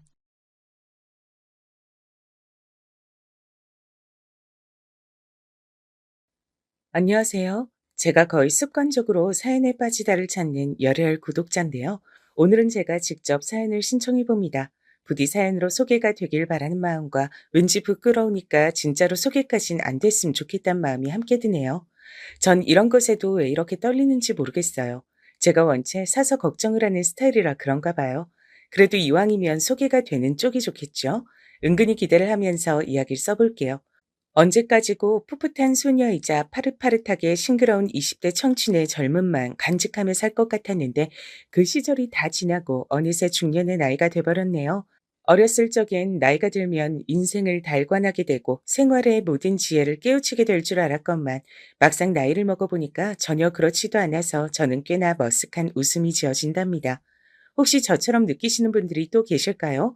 나이는 숫자에 불과하다라는 말처럼 나 자신은 그대로 가만히 있었을 뿐인데 시간이 흘러서 나이만 먹게 된 것이 전부일 뿐 많은 인생의 깨달음이 함께 딸려오진 않은 것 같습니다. 이처럼 어릴 때 막연히 그려보았던 미래와는 현실이라는 게 무척 괴리감이 있었던 듯 싶어요. 생각하고 상상했던 그림대로 안 사라진다는 얘기죠. 여러분은 가정이나 혹은 지인들 중에서 독특한 사람을 두셨나요? 독특하다는 게 어찌 보자면 그 상대를 보는 사람들로 하여금 골 때리게 만든다는 의미일 수도 있죠. 2달 전에 제가 오랜만에 회동한 지인들하고 만나서 얘기꽃을 피우던 와중에 이런 주제가 나왔을 때 제 옆자리에 앉아있던 지인이 자신만만한 목소리를 냈었죠. 우리 집안은 일단 그런 경우가 없어. 양가 집안 다 통틀어서 특이한 사람이 전혀 없거든. 그러자 맞은편에 앉아있던 다른 지인이 대꾸하는 게 엄청 웃겼어요. 야, 그럼 넌가 보네. 집안에 골칫덩이, 아픈 손가락, 아무도 없다고 생각하면 너 자신인가 보네. 너 요새 인터넷에서 유행하는 또라이 질량 보존의 법칙도 몰라? 사람 셋만 모여도 반드시 그중엔 또라이가 있대. 근데 셋 중에 또라이가 얘도 아니고 쟤도 아니잖아? 그럼 자기 자신이 또라이란 거야. 제 옆자리에서 지인이 당황해서 얼굴이 시뻘겋게 변하는데 나머지 사람들은 웃겨가지고 웃음을 참느라고 그 탓에 얼굴이 빨개졌던 기억이 있네요. 집에 와서도 그 말이 생각나서 혼자 계속 키득키득 됐었어요. 유난히 또라이의 비율이 높았던 집단을 전 알고 있습니다. 그건 다름 아닌 바로 제 시댁이었으니까요. 저는 친정 집안 형편이 썩 좋지 못했기 때문에 제 위로 오빠와 언니 모두 일찍이 돈부터 벌어서 열심히 살았었고요. 저도 그런 모습을 보고 자라서 그런가 공부보단 취업을 일찍 하는 게 인생에 도움된다는 생각을 은연중에 하고 있었죠. 더 솔직히 말씀드리자면 공부에 썩 대단한 재능이나 취미도 없었고요. 그래서 학비가 지원되는 전문대를 나왔고 연계가 되는 곳에서 일단 사회초년생 시절을 보내다가 좀 더 그럴싸한 직장으로 옮겨 일을 다니고 있었습니다. 그러다 마침 그 주변으로 장기 출장을 나와 있던 남편을 만나게 됐고 눈이 맞았던 겁니다. 둘 다 늦지 않게 가정을 꾸리는 것에 생각이 통했죠. 근데 사실 남편을 사랑하긴 했으나 결혼까진 망설여져서 한 번은 파혼을 했었어요. 감정적으로 싸워서 파혼했다가 시간이 흘러 다시 만난 뒤에 결혼했던 거죠. 단지 싸운 것 때문에 파혼한 건 아니었고 시댁이 심상치 않았기 때문에 그랬습니다. 그 기가 막힌 시댁의 뚜껑을 이제부터 열어보겠습니다. 남편은 우선 3남매입니다. 첫째 장남, 시숙께서는 서울대까지는 아니지만 그 바로 턱 밑에 위치하는 명문대를 나온 재혼과 결혼하셨습니다. 저에게 형님 되시는 분이시죠. 이 형님이란 분께선 본인도 명문대를 나오셨을 뿐만 아니라 친정 집안 자체가 나름 엘리트라고 할 수 있었어요. 친척 중에서도 초등학교 교장 선생님도 계셨고요. 대학 교수, 중학교 교사에다가 여기서 몇 분 더 계셨죠. 집안이 빵빵한 셈이었죠. 경제적으로도 유복했고요. 근데 사람이 겸손할 줄을 몰랐습니다. 말도 좀 거침없이 하는 스타일이었고요. 시댁에 사과가 좋은 걸로 한 박스 들어왔을 때였는데요. 사과가 들어온 다음 날 마침 다 같이 시댁에 모였던 거예요. 형님께선 어디선가 봉투를 챙기시더니 사과를 좋은 것으로 골라 담기 시작했습니다. 사과가 아주 특산품이네. 이참에 가져가서 챙겨 먹어야겠다. 아, 동선 고향이 경상도니까 안 가져가도 되죠? 네? 전 초등학교 입학 전에 경기도로 이사 가서 경상도에서는 별로 살아보지도 못했는데요. 그래도 친척들은 경상도에 산다면서요. 내 똑똑한 기억력으로 그 대목을 잊었을까 봐서 경상도는 사과 많이 나잖아요. 동서는 괜히 이런 것까지 욕심내지 말아요. 사람이 너무 어이가 없으니까 목구멍이 턱 막히는 느낌이 들더군요. 경상도라고 해서 길에 사과가 주렁주렁 달리는 줄 아는 모양이었습니다. 경상도 사람들도 마트 가서 첨가물 가게에 가서 제값 주고 사과를 사 먹습니다. 경상도 출신이라 해서 사과를 욕심내면 안 된다고요? 그렇게 따지면 형님은 전국 각지에 농산물이 밀려드는 서울 토박이니까 엎어지면 코 닿을 거리에 마트와 백화점이 즐비했으니 그쪽이 오히려 더 사과 욕심을 안 내야 맞는 게 아닌가요? 그 이전에 전 사과를 욕심내겠다고 한 적도 없는 게 가장 웃긴 대목입니다. 형님께서 야무지게 사과를 골라서 담는 현장을 시어머니께서 목격하셨어요. 저한테 부엌에 가서 포크 좀 가져오라고 시키셨는데 제가 빨리 안 돌아오니까 성질 급하셔서 직접 행사하신 것이었죠. 형님의 모습을 보고 약간 놀라신 표정이 됐는데 입가에 힘을 꽉 주시고는 별 말씀 안 하셨습니다. 대신에 제 손에 들린 포크 2개를 빼앗아 드시더니 그걸로 제 어깨를 콕콕 찍으셨어요. 너는 포크를 만들어 가져오니? 이까짓 게 뭐라고 대체 빨리 안 들고 와? 네? 바로 거실로 갈 참이었는데 별로 제가 늦지도 않은 것 같은데요. 시어미가 뭘 시키면 주둥이는 천근만근으로 다리는 전광석화보다 더 빠르게. 제가 말씀드렸죠. 시댁 또라이 집단이라고요. 제가 본 뒤 살면서 또라이라는 표현을 잘 써본 적이 없었고 예능 프로그램에서나 접했었는데 정말이지 또라이라는 표현보다 시댁 사람들을 잘 묘사하는 단어도 없는 것 같다는 생각이 드네요. 형님께서 의기양양한 얼굴로 사과를 챙긴 봉투에 입구를 여미는 모습에 시어머니는 하시며 떨떠름한 목소리를 내셨습니다. 오냐, 잘 생각했다. 사과 가져가서 잘 먹어주면 좋지. 어차피 우리는 과일을 많이 먹는 입들이 아니라서 우리 식구들은 원체 입맛들이 과일을 잘 안 먹잖아. 그건 바로 시숙께서도 딱히 과일을 안 즐기시는데 형님 혼자 그걸 다 드시겠다고 챙긴 것이 얄밉단 뜻이었습니다. 돌려서 비난한 것이었죠. 하지만 형님께선 더욱 진한 미소를 지으시더니 이렇게 응수를 하셨어요. 왜요? 아가씨는 과일 좋아하시잖아요. 뷔페에 가도 과일 코너만 집중적으로 공략하시는 걸 보고 과일 참 좋아하신다고 제가 느꼈었는데. 우리 딸이 집안에서 유일하게 과일을 잘 먹긴 하지. 그나마 과일을 먹는 편이야. 그나마라니요. 본격적으로 먹는 편이던데요, 어머님. 과일이 건강한 것 같아도 이거 전부 다 당이에요, 당. 과일 많이 먹으면 혈당 작살나요. 아가씨는 지금도 혈당 관리가 필요하신 상태 같던데. 과일 좀 못 먹게 하세요. 삼남매 중에 둘째가 제 남편이고요. 막내인 셋째가 신우입니다.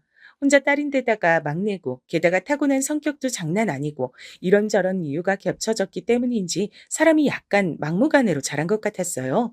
게다가 자기 오빠들과는 다르게 혼자서 고졸이었죠. 대학교를 다니던 도중에 자퇴를 했거든요. 자퇴 이유는 아무도 모릅니다. 자퇴서도 자기 가족들과 한마디 상의도 없이 혼자 독단적으로 결정한 것이더라고요. 그때 시부모님께서 뒷목 잡으며 쓰러지셨고 그 이후론 시누이를 반쯤 포기한 것 같다고 남편이 그랬습니다. 시누이는 가끔 아르바이트나 하며 지냈어요. 그게 전부였어요. 원래는 그것도 안 했는데 형님 때문에 아르바이트라도 시작한 것으로 알고 있습니다. 형님께서 시누이를 인생의 패배자라며 비하하고 우습게 여기셨다는데 그런 여파 때문이었나 보더라고요. 시누이는 뚱뚱하다고까지 할 건 아니고 좀 통통했습니다. 나머지 시댁 식구들은 모두 마른 편이었는데 혼자서 통통했기 때문에 더 튀었어요. 그런 시누이를 형님께선 비웃으셨고요. 그래. 과일도 많이 먹으면 안 좋지. 우리 딸한테 과일 좀 많이 먹지 말라고 내가 단단히 일러야겠네. 올해 사과가 유독 비싸다 그러던데. 아가씨는 아르바이트 그거 일주일에 2번인가 3번 나가는 걸로 사과 한 박스 값은 벌어오시나 모르겠어요? 시어머니께서 바들바들 떠시는 것도 안 보이시는지 형님께선 신랄하게 쐐기를 박으셨습니다. 미리 사과를 자동차 트렁크에 챙겨놔야겠다고 하시면서 총총 걸음을 옮기시더라고요. 놀랍기도 했고 약간은 부럽기도 했어요. 왜 부러웠냐고요? 너는 뭘 그렇게 멍하니 있어? 얼른 빠릿빠릿하게 움직여. 하여간 당체 제대로 하는 게 하나도 없어. 배경 든든하고 명문대 나오신 형님께는 별소리 못하시면서 만만한 저는 쥐잡듯이 하시는 시어머니 때문이었죠. 이런 것을 강약약강이라고 하던가요? 강한 자에겐 약하게, 약한 자에겐 강하게. 저는 제가 명백히 약한 자란 사실이 서러웠습니다. 시어머니께선 절 처음부터 별로 마음에 안 들어 하셨어요. 당신의 둘째 아들이 저보다 훨씬 낫다면서 제가 너무 이득인 결혼이라 얄밉다고 하셨습니다. 또한 결혼하겠다고 했다가 파혼했던 주제에 다시 나타난 것도 너무너무 짜증나고 싫다고 하셨어요. 당시에는 자세히 몰랐는데 시간이 지나면서 시어머니께서 저에게 품으신 비호감의 정확한 이유를 제가 알게 됐었는데요. 그게 뭔지 아시나요? 그건 다름 아니라 질투심이었습니다. 대체 시어머니께서 저에게 질투심을 발휘하실 이유가 뭔지 궁금하시죠? 시어머니께서 절 질투하신 이유 여러분이 한번 추측을 해보시겠어요? 우선 오만방자하신 형님의 얘기를 마무리 지을게요. 당신 혹시 사과 선물로 들어온 거 그거 챙겼어? 왜? 우리가 그냥 사 먹으면 되잖아. 사과가 알도 크고 특성품이니까 챙겼지. 그리고 난 사과 좋아해. 잘 먹어. 아, 그런 얘기가 아니라 잘 먹는 거 그냥 사 먹으면 될 것이지. 왜 아버지 어머니 드실 걸 멋대로 챙겨가? 차에 갖다 놓고 왔지? 얼른 다시 가져와. 뭐라고? 되게 황당한 소리를 다 하네. 내가 그걸 왜 도로 가져와야 돼? 어머님이 괜찮다고 하셨어. 가져가서 잘 먹으라고 하셨어. 얘기 끝난 부분이고 별것도 아닌 거니까 당신은 제발 오바 좀 하지 마. 없어 보여. 그리고 나한테 그런 식으로 지시하지 마. 기분 더러워. 당신이 이렇게 구는 것이 한두 번이 아니니까 내가 이러는 거잖아. 목소리 높이지 마. 그런 것도 너무 없어 보이니까 무식해 보여. 당신은 제발 그런 식으로 꼬리 자르고 도망가는 화법 좀 고쳐. 내가 말했지? 목소리 높이지 말라고. 스스로 무식하다고 광고하는 거야 뭐야? 천박한 티 좀 작작내. 이래서 유전자는 어쩔 수 없는 건가 싶네. 이래서 집안 내력이란 게 있는 거야. 형님께선 검지를 입술에 가져다 대시며 쉿 타셨고 시숙께선 너무 화가 나서 얼굴이 곧 터질 것처럼 붉게 달아오른 채였죠. 시어머니께선 그 모습을 보시고 좌불안석으로 눈알을 굴리시며 싸우지 좀 말라고 살살 두 사람을 달래고 계셨어요. 네, 맞아요. 시숙과 형님은 사이좋은 부부가 아니었습니다. 처음에 어떻게 결혼하셨는지 의문일 뿐이에요. 남편에게 듣기로는 두 사람은 반대가 끌리는 이유라는 소리를 늘어놓으면서 온갖 폼은 잡으며 결혼식을 올리셨다고 하던데 반대에게 끌릴 수는 있어도 그것은 일시적일 뿐 융화되긴 힘든 모양이었습니다.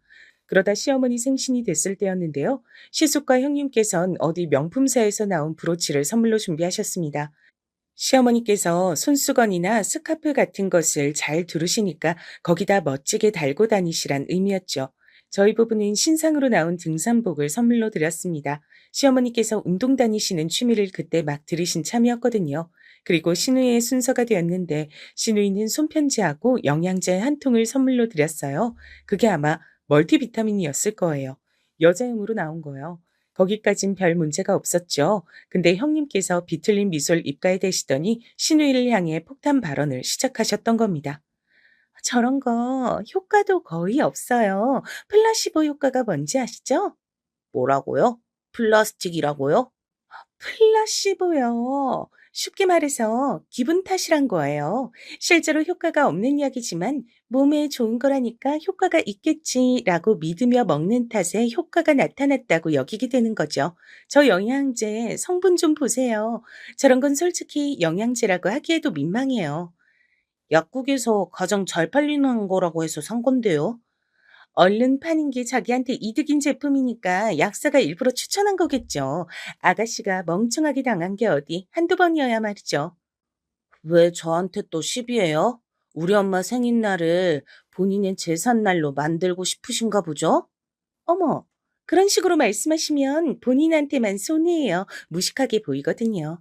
아, 재수없게 진짜. 전 그러면 우리 엄마한테 본인이 건강검진을 풀케이스로 선물해 주시든가. 풀케이스가 아니라 풀코스를 말씀하고 싶으셨던 거 맞죠? 웃겨. 진짜 안타까운 지적 수준이네요. 아무도 말리고 끼어들 새가 없이 형님과 시누이의 설전이 벌어졌죠. 그리고 형님께서 말씀을 맺자마자 시누이가 벌떡 일어나서 주먹을 날렸습니다. 손바닥 싸대기도 아니었고 진짜 배기 주먹질이었어요. 마른 체형의 형님께선 시누이에게 상대가 안 됐습니다. 즉시 코피가 터졌죠. 형님께선 악다구니를 쓰며 발버둥을 치셨고 시누이는 분이 안 풀려서 계속 주먹질과 발길질을 날려대고 시숙과 남편이 그런 시누이를 필사적으로 말렸고 시어머니께선 이게 다 무슨 소란이야 라며 어른의 위엄을 보이려고 하셨다가 현기증에 주저앉으셨고 저는 발을 동동 굴렀습니다. 날짜를 보니까 그날로부터 딱 꼬박 반년 후에 시숙과 형님 두 사람이 이혼을 했더라고요. 결국 갈라섰던 거죠. 뭐 어쩌겠어요. 부부의 사이가 이미 별로 좋지 않기도 했으니까요. 남편에게 들은 건데 원래 맨 처음에 시누이가 형님을 향해서 재수탱이 유식한 척한다 면서 먼저 시비를 자꾸 걸었었다고 하더라고요. 형님께서는 가뜩이나 시누이 같은 유형이 마음에 안 들었던 차였는데 상대가 먼저 시비를 걸어오니까 제대로 응수를 하시기 시작하면서 관계가 파국으로 치달았던 겁니다. 시어머니께서는 한동안 시름시름 앓는 소리를 내셨어요. 우리 집안 장남이 대들보가 이혼 전적을 안게 되다니 일어나선 안 될 일이 일어났구나. 우리 장남을 내가 얼마나 귀하게 생각했는데 아무리 그년이 제정신이 아닌 년이긴 했어도 조건은 좋았는데 그래서 내가 얼마나 참고 또 참으며 인내했는데 끝내 이혼이라니. 생각할수록 우라통이 치미시는 모양이었습니다. 그렇다고 해서 두 사람이 이혼을 하지 못하도록 당신께서 말릴 수도 없는 노릇이었으니 시간을 되돌린다고 해도 달라질 건 없었을 거예요. 팔은 안으로 굽는다고 어쨌든 며느리보다 가까운 게 딸이었으니까요. 형님과 시누이가 대립하는 한 시어머니께선 결국 형님을 등지실 수밖에 없었을 겁니다. 여기까지가 저와 짧은 인연을 함께했던 형님의 이야기였고요. 다음으로 넘어가자면 그 난리통에서도 떨떠름한 표정만 지으시며 끼어들지 않고 계셨던 한 분을 소개해야 할 것 같습니다. 시아버지 말이에요. 저는 왜 사람들이 흔히 더럽고 치사하다는 표현을 한데 묶어서 쓰는 건지 시아버지를 보면서 깨달았답니다. 시아버지가 바로 그 예시였어요. 나이가 드신 이유로 기세가 꺾여서 그렇지 젊으셨을 적엔 대단하셨다고 남편에게 들은 바 있었습니다. 근데 설마 그 정도이실 줄은 몰랐어요. 때는 제가 남편과 처음 결혼을 준비하던 시기로 거슬러 올라갑니다. 저에게 같이 밥을 먹자면서 시댁 쪽이 말을 해온 거예요. TV에 소개가 됐다던 능이백숙집인가 하는 곳을 갔습니다. 주로 시어머니께서 저에게 이런저런 말씀을 하셨고요. 형님과 시누이는 그때 신경전을 벌이고 있었죠. 형님께서 시누이를 향해 허겁지겁 먹는 꼴이 교양 없어 보이네요. 했고 시누이가 다른 사람 먹는 거 지켜보는 사람이 더 교양 없고 음침하거든요. 라고 맞섰기 때문입니다. 전 머릿속으로 대체 뭐지? 싶어서 혼란스러웠고요. 그 심정을 감춘 채 시어머니께서 날리시는 각종 잔소리를 조용히 듣고 있었죠. 시아버지께선 식사를 하시며 전통주를 곁들여 드셨어요. 한마디도 안 하시고 가만히 술과 식사를 이어가시더니 모두가 다 먹어갈 때쯤에 혼자 흥이 오르셔서 이런저런 말씀을 하신 겁니다. 이런 데서 밥을 먹으니까 옛날 생각이 나네. 옛날엔 다들 이런 집에 살았어. 아파트가 어딨어. 그런 건 부자 중에 부자나 살았지. 그래도 난 아파트에 늦지 않게 입성한 편이었으니 이 옆에 내가 복이 많았어. 나 같은 남자한테 시집을 왔으니 말이야. 턱끝으로 시어머니 쪽을 가리키시며 말씀을 이어가셨어요. 시어머니의 안색이 좋질 못했죠. 전 별로 안 듣고 싶었으나 시아버지께서 예비 새 며느리에게 들려주실 얘기가 많다고 하시며 자꾸만 말씀을 이어가시는 바람에 별 수 없이 표정 관리를 하며 반응을 해드릴 수밖에 없었습니다. 그러다 황당한 얘기를 들었던 거예요. 자고로 여자는 지순해야지. 남자를 떠받들고 남자 길을 세워주고 면을 세워주고 스스로 납작 엎드려 사는 여자가 최고의 여잔 거야. 그런 면에서 네 시험이 되는 이 여팬네는 타고나길 지순하지 못해서 내가 길을 들이느라 초반에 고생 좀 했었지. 너도 설마 기가 센 여자는 아니겠지? 예? 그게 잘 모르겠네요. 기가 드세다는 말을 살면서 딱히 들어본 적은 없긴 합니다. 그거 참 마음에 드는구나. 자고로 여자랑 그래야지. 이 여팬네도 알아서 잘했으면 내가 덜 피곤했을 텐데 말이야. 은근히 자존심 세우고 대가리를 위로 치켜들고 살길래 고은이 잘 때 내가 물컵을 가져다가 그 가랑이 사이에 쫄쫄쫄 흘렸었지. 자면서 자꾸 오줌을 싸느냐고 이런 추잡하고 더러운 여자가 어딨냐고 내가 막 아침이 돼서 이렇게 호통을 치면 이 옆에 내가 수치심에 얼굴이 붉어져서 아무 말도 못하고서 고개를 푹 숙이곤 했단다. 그 꼬라지가 아주 고소했지 고소했어. 이게 대체 무슨 얘긴가 싶어서 제 눈이 휘둥그레졌죠. 놀라서 시어머니 쪽을 쳐다봤더니 얼굴에 수치심이 가득 차 있었어요. 마침 형님과 시누이의 신경전이 거세지는 바람에 시숙과 남편은 그쪽을 말리느라 시아버지의 말씀을 듣지 못한 바였습니다. 시아버지께서 그때를 떠올리기만 해도 즐겁다는 듯 껄껄 웃으셨고요. 전 속으로 이런 미친 분을 다 봤나 싶었습니다. 그 시절이 참 좋았다며 웃으시는 시아버지를 참지 못하신 시어머니께선 결국 물컵을 들고 그걸 시아버지의 얼굴에 끼얹으셨어요. 시아버지께서 찬물 세례를 맞으시고 화들짝 놀라셨고 다들 따라서 놀라면서 분위기는 완전히 어수선해졌고 그러고 나서 며칠 뒤에 전 남편과 싸우고 파혼을 했던 겁니다. 시숙과 형님에 이어 시아버지와 시어머니 두 분이 어떤 느낌의 관계이신지 대략 짐작이 가시죠? 시댁은 이런 집안이었어요. 그나마 집안에 땅이 있다는 것, 재산이 어느 정도 있어 문제없이 굴러왔다는 것, 자식들과 돈이 아니었다면 시어머니께선 진작에 다 때려치우고 시아버지와 갈라서셨을 것이란 것이 중요한 사실들이었죠. 만약에 내 친정집이 그 정도로 재산이 있기만 했었어도 확실히 더 편하게 살았을 텐데. 그랬다면 우리 엄마가 고생을 덜 하셨을 텐데 참 씁쓸하네. 앞서 밝혔던 것처럼 친정은 형편이 좋지 못했기에 오빠와 언니가 일찍 취업 전선에 뛰어들었습니다. 약간 늦둥이라고 할 수 있는 저는 오빠와 언니 덕분에 학교 다니며 편하게 학원도 끊고 매점에서 맛있는 것도 사 먹을 수 있었던 거예요.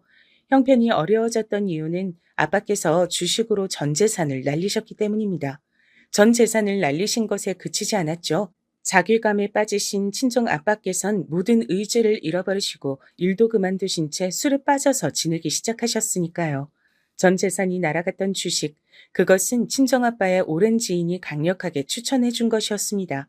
근데 알고 보니까 그 오랜 지인이란 사람은 혼자서 일찍이 발을 빼서 손해를 보지 않았더라고요. 그걸 아시고 아빠께서 배신감에 몸서리 치셨던 거죠. 자식만 셋이었고 친정엄마께선 가만히 계실 수가 없었습니다. 공장에 들어가셨다가 벌이가 여의치 않고 어린 제가 걱정되기도 하셔서 다른 일을 찾으셨는데 그게 바로 식당 일이었습니다.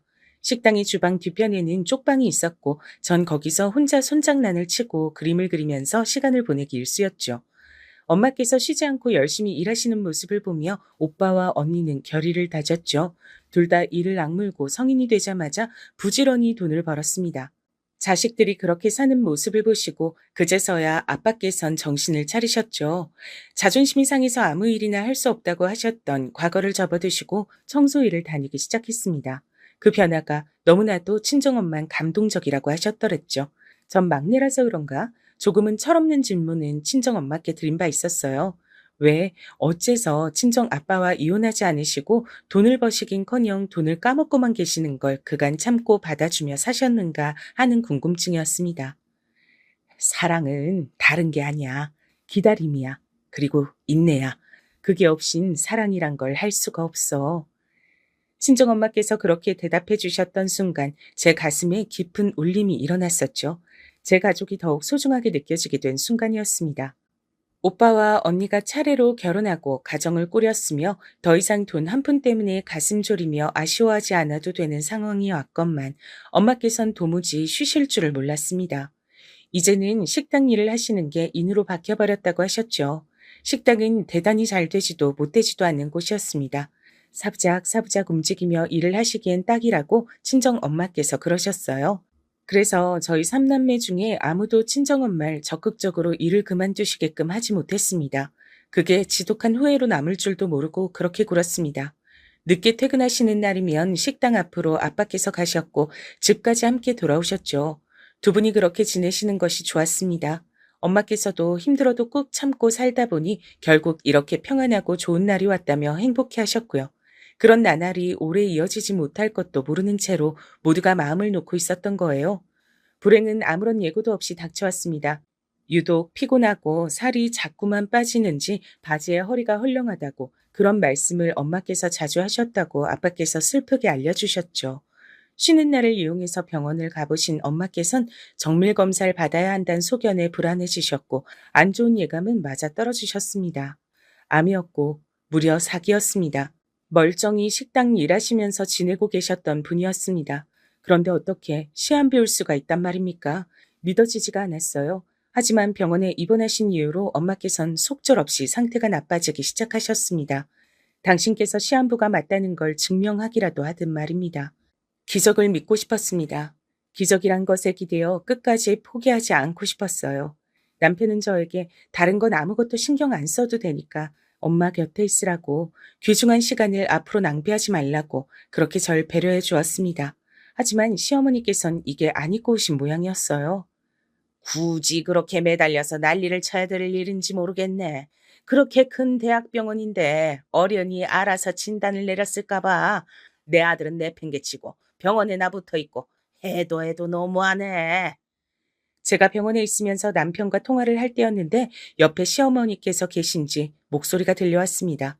제가 들어도 상관없다는 식이 아니라 제가 들었으면 하셔서 그렇게 크게 말씀하신 것 같았어요.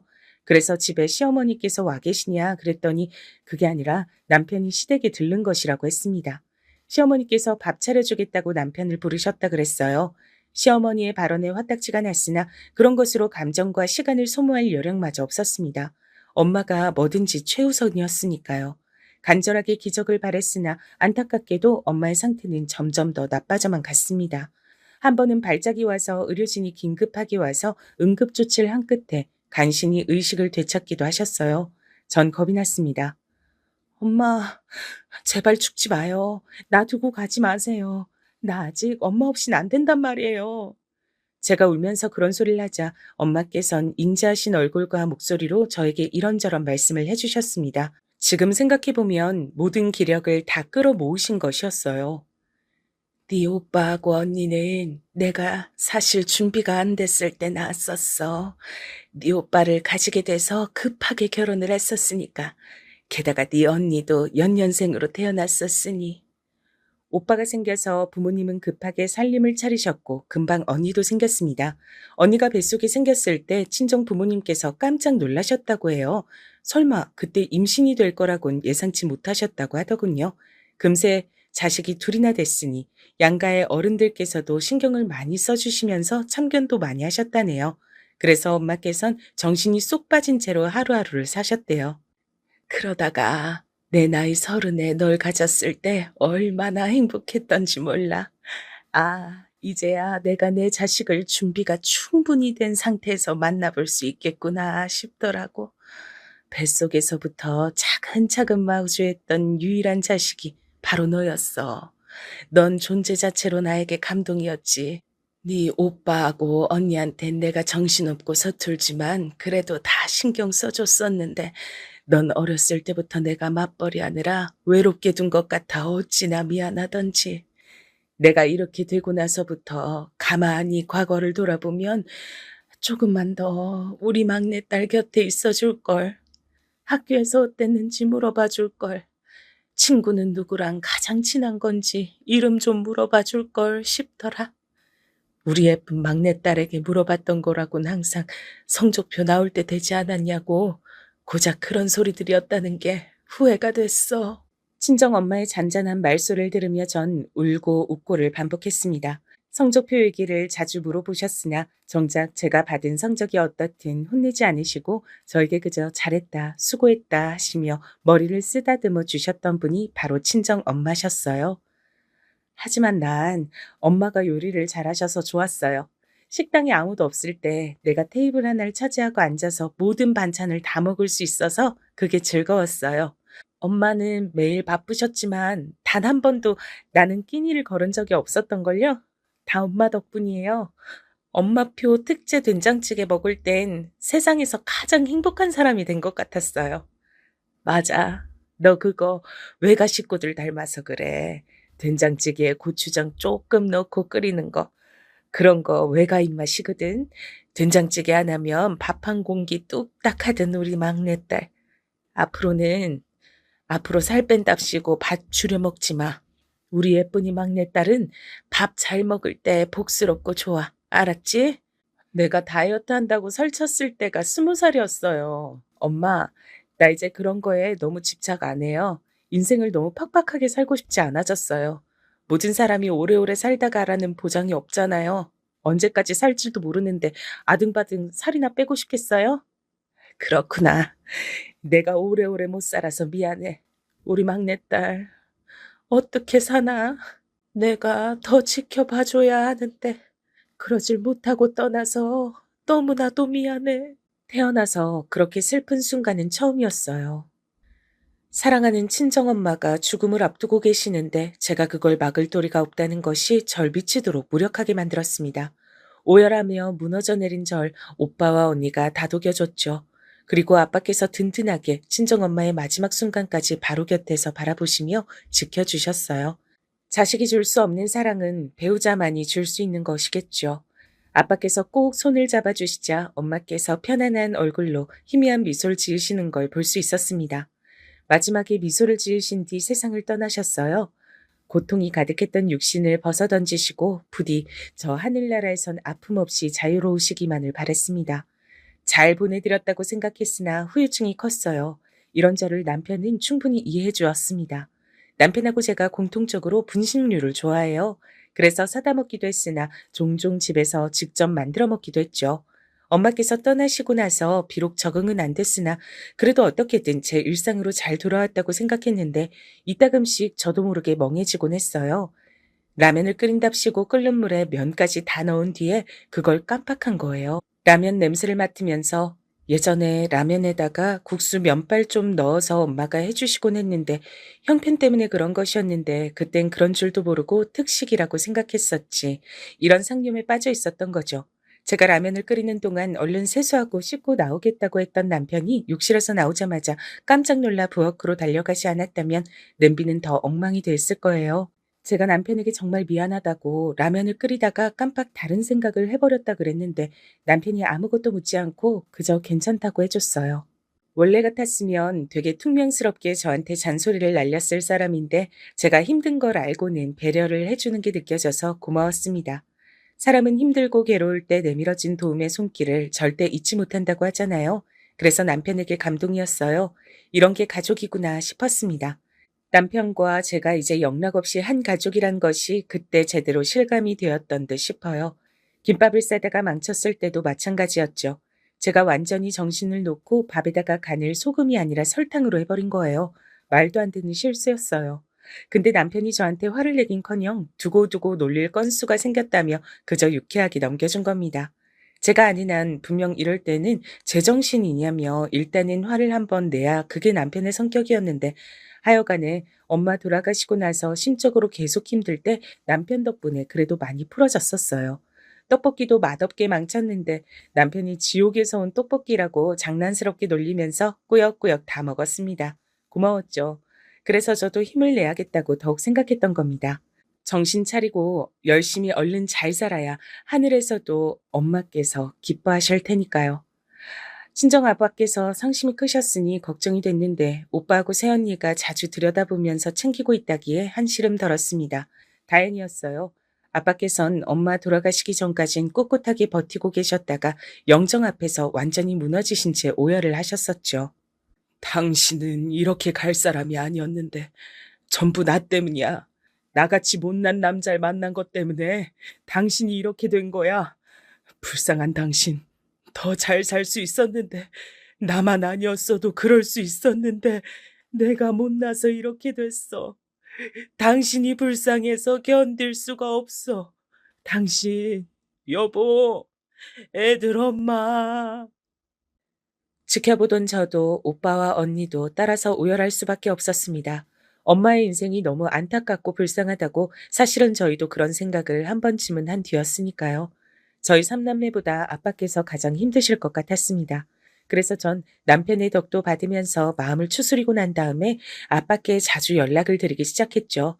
멋지게 잘 살아서 하늘에 올라가신 엄마의 얼굴에 한박 웃음을 짓게 만들어드리자고 제가 자꾸만 그런 얘기를 했더니 처음에는 고요히 듣기만 하셨던 아빠께서 대꾸도 하시고 반응도 하시고 동조도 하시게 됐습니다.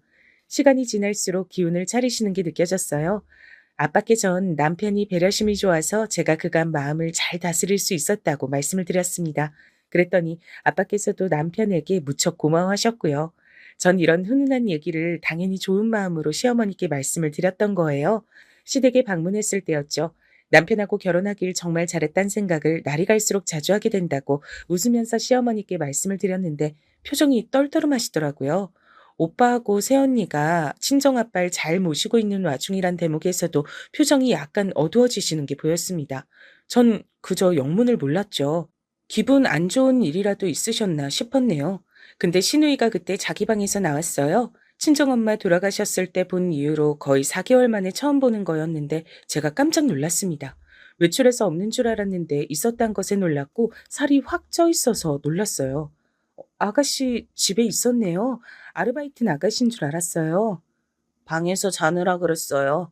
늦게까지 게임했더니 이제 눈이 떠졌네요. 네? 지금은 오후 3시인데요. 설마 지금 일어나신 거예요? 아르바이트는요? 그래봤자 10시간밖에 안 잔 거예요. 아르바이트는 때려쳤어요. 다니나 안 다니나. 별로 제 인생에 도움도 안 되더라고요. 입이 떡 벌어졌습니다. 신우이가 웬 게임에 빠져있는 모양이었어요. 신우이와는 다르게 시어머니는 왠지 수척해진 기색이었고요. 그 앞에서 차마 뭐라고 말은 못하겠고 조용히 집으로 오던 길 남편이 슬쩍 신우이의 근황을 전해줬습니다. 본인이 대략 들어서 알기론 신우이가 아르바이트 하던 곳에서 점장인지 하는 사람과 대판 싸워서 그만둔 것이고 그래서 시어머니께선 당신의 사촌 자매에게 연락을 하셨다네요. 그분이 가게를 하고 계시거든요. 신우이 좀 써달라 그랬는데 거절을 당하셨대요. 그 다음으론 당신의 친정 새언니 되시는 분께 연락을 하셨고요. 신우이한테 일 좀 달라고 하셨다가 단칼에 거절당하셨다고 합니다. 그간 그런 일이 있었다니 부디 신우이의 게임 중독이 치료되길 바라는 마음이 들었어요. 그러던 어느 날이었습니다. 친정아빠께서 오랜만에 모임에 나가셨다가 최근에 유럽을 다녀오신 어떤 지인분께 고급 쿠키 세트를 받으셨다고 했어요. 너희는 이런 거 좋아하지? 그래서 내가 이왕이면 너희 집에 들러서 이걸 주고 갈까 싶은데 오빠나 언니네 주지 그러냐고 하기엔 제가 워낙 그런 걸 좋아하는 입맛이었어요. 남편도 마찬가지였고요. 그래서 사양 안 왔습니다. 퇴근하고 온 남편이 쿠키 세트를 보면 무척 기뻐할 거란 생각이 들어서 즐거워졌죠. 친정 아빠께서 들르시면 커피 한 잔 드리려고 제가 바쁘게 움직이던 바로 그때였습니다. 띵동 현관벨이 울려 보니까 시어머니께서 오신 거예요. 당황한 채로 문을 열어드렸죠. 어머님, 연락도 없이 이 시간에 웬일이세요? 내가 연락을 굳이 하고 와야만 하니? 마침 집에 있었구나. 남자 양말 질 좋은 게 생겨서 여기다 두고 가려 했지. 남편에게 새 양말 세트를 주고 싶어 들리신 것이었습니다. 바로 가보신다 그러길래 제가 민망해서 괜히 배웅을 따라 나갔습니다. 엘리베이터 안에서 양말 몇 개는 이따가 친정 아빠 드리고 싶단 소리를 해버렸어요. 그러자 시어머니께서 웬 사돈 얘기냐고 하셨고 전 친정 아빠께서 이따가 먹을 걸 들고 방문하시기로 했단 말씀을 드렸습니다. 친정 엄마 돌아가신 이후로 아빠께선 처음으로 친구분들과 오늘 만나러 나가신 것이라고 기운 차리신 모습이 너무 다행이고 보기 좋다고 제가 그런 얘기를 신이 나서 늘어놨는데요. 시어머니의 똥 씹은 표정을 보곤 점차 입을 다물게 됐습니다. 기분 안 좋은 일이라도 있으셨는지 여쭈었다가 제가 황당한 소리를 듣게 됐고요. 사람은 누구나 죽기 마련인 건데 거참 다들 유난이고 호들갑이다. 자꾸 그러니까 좀 꼴배기 싫네. 네? 어머님, 다른 누구도 아니고 제 친정 엄마가 돌아가셨는데요. 유난이고 호들갑이라뇨? 말씀이 심하십니다. 누가 보면 부잣집 사모님이라도 돌아가신 줄 알겠어. 식당 일이나 기껏 하던 식당 아줌마 하나 죽은 것뿐인데 애도가 너무 지나치잖아. 지금 식당 아줌마라고 하셨어요? 뭘 그렇게 열을 내니? 나는 사실을 말한 것뿐이야. 고단한 식당 아줌마의 삶 적당히 끝났으니 호상이라고 할 수 있지. 시어머니의 막말에 제가 머리끝까지 화가 치밀어 오르던 바로 그 순간이었습니다. 갑자기 누군가 성큼성큼 다가오더니 이내 시어머니의 뺨을 사정없이 후려친 거예요. 순간적으로 엘리베이터를 빨리 타려고 다가온 주민인가 싶었던 그 사람은 다름 아닌 제 친정 아빠셨습니다. 호상? 지금 호상이라 그랬어? 이런 정신 나간 작자를 다 봤나? 친정아빠께선 불같이 화를 내셨고 뺨을 맞고 쓰러지신 시어머니께선 멍하게 저희 부녀를 올려다봤습니다. 제가 아빠를 간신히 뜯어말렸어요. 그러자 시어머니께선 놀랍게도 눈물 한 줄기를 흘리셨습니다. 그 모습에 씩씩거리시던 아빠께서도 멈칫하셨죠. 시어머니께선 입을 꾹 다무신 채로 맞은 뺨을 손으로 만지시며 빠르게 현장을 떠나버리셨습니다. 한숨이 나오더라고요. 대체 이게 다 무슨 일인가 싶었죠. 우선은 친정 아빠를 모시고 집으로 올라갔어요. 그간 말씀드리지 않았던 시댁의 이모저모, 지금까지의 제 결혼 생활을 조용히 알려드렸고요. 그러다 보니 시간이 훌쩍 갔는데 남편이 귀가를 했습니다. 제가 문자로 상황을 알려놨었는데요. 남편은 시댁에 들렀다 오는 길이라 그랬어요. 우선은 친정아빠를 향해 허리를 숙여 시어머니를 대신해 막말에 대한 사과부터 한 남편은 차분하게 얘기를 시작했습니다. 이런 걸로 절대 변명거리는 안 되겠지만 엄마가 그간 속상하셨던 점이 많았나 보더라고요. 시댁에 간 남편이 대체 왜 그런 막말을 하셨냐고 따지자 시어머니께서 엉엉 우셨다고 하는 겁니다. 그 소리에 놀라 시아버지와 시누이가 방에서 나오니까 시어머니께선 더 크게 우시면서 그 두 사람을 향해 삿대질까지 날리셨다고 하더라고요.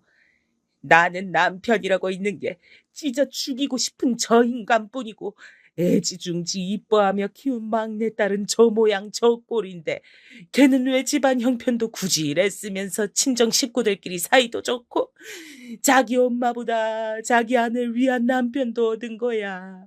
나는 그래서 걔를 볼 때마다 짜증이 나서 견딜 수가 없어.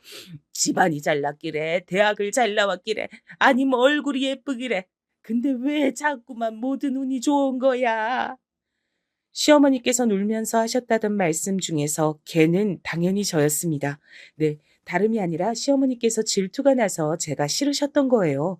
당신께선 결혼으로 한 번도 행복하신 적이 없었고 그나마 자식들 키워낸 보람으로 사셨는데 장남은 이혼을 했고 차남은 결혼 이후 당신보다 저를 더 위하며 사는 것 같아 보이고 딸 하나 있는 건 갈수록 실망스럽고 이런 복합적인 게 쌓인 상태에서 당신께선 친정 식구와 친척에게 도움을 청했다가 거절을 당했는데 저는 친정 엄마 돌아가시고 나서 삼남매가 똘똘 뭉쳐서 친정 아버지를 신경 써드리니까 그것도 너무 싫으셨나 보더라고요. 남편이 절 배려하는 것도 그 배려를 모친인 당신이 받았으면 하는 게 본심이었는데 제가 다 누리니까 저라는 존재가 너무 얄미우셨던 것이었고요. 그랬구나. 어쩐지 어머님이 나를 묘하게 못마땅해 하시는 게 그런 것 때문이었어. 착잡하고 머리도 아팠습니다. 확실하게 이유를 알고 나니까 조금은 개운하기도 했고요. 앞으로 어떻게 할지 고민을 하다가 그냥 아무것도 안 했습니다. 시간이 해결해 줄 일이라고 여겼어요. 전 당연히 그 이후로 시댁의 발길을 끊었고요. 꼭 갈 일이 있으면 남편만 갔습니다. 전 제 친정 식구들과 어울려 지내는 것만으로도 바쁜 사람이었기에 당연히 하나도 안 아쉬웠고요. 시간이 지나서 시어머니의 생신 때가 다가왔을 때 시어머니께선 남편을 통해 당신께서 꼭 받고 싶은 선물이 뭔지 전해 오셨습니다. 그건 바로 저와 화해하고 잘 지내보자는 것이었죠. 별로 그 선물 해드리고 싶지 않았어요. 이게 저의 본심이었고 친정 식구들은 제가 하고 싶은 대로 결정하라고 해줬으나 그래도 결국은 제가 시댁으로 향했답니다. 시어머니가 너무 애틋해서 그랬냐고요? 아닙니다. 사랑하는 제 남편의 모친이시니까 기회를 드려야겠다 생각한 것이었으며 친정엄마의 인생이 떠올라서 그런 것이었습니다. 만약 바로 다음 날 시어머니께서 사고라도 당해서 돌아가신다고 가정을 했을 때 시어머니의 인생이 어떻게 기억될까 이걸 한번 떠올려 봤어요. 그러자 슬퍼지더라고요. 뭐든지 그 사람이 살아있어야 가능하다는 것을 친정엄마를 통해 전 배운 뒤였으니까요. 슬그머니 시어머니께서 내미신 손을 못 이긴 척 잡아드렸습니다. 그 이후론 별탈 없이 잘 지냈어요. 시숙의 재혼 문제도 저랑 상의하셨고 시누이 험담도 저에게 하시는 걸 보며 점점 절 의지하게 되셨단 걸 알 수 있었네요. 당연히 친정아빠께 정식으로 사과도 드리셨고요. 친정아빠 역시도 그때 감정이 너무 앞서 있었다며 시어머니께 사과를 하셨답니다. 사과를 설마 받으실 줄 모르셨던 건지 시어머니께선 살짝 감동하신 모양이었어요. 우리 집안은 하여간에 둘째가 최고야. 둘째 아들, 둘째 며느리, 내가 이 둘 덕분에 그나마 웃음 짓고 산다. 저 듣기 좋으라고 하신 말씀이었을 수도 있지만 그게 무탈한 고부관계를 드러내는 것 같아서 제가 배시시 웃고 말았답니다.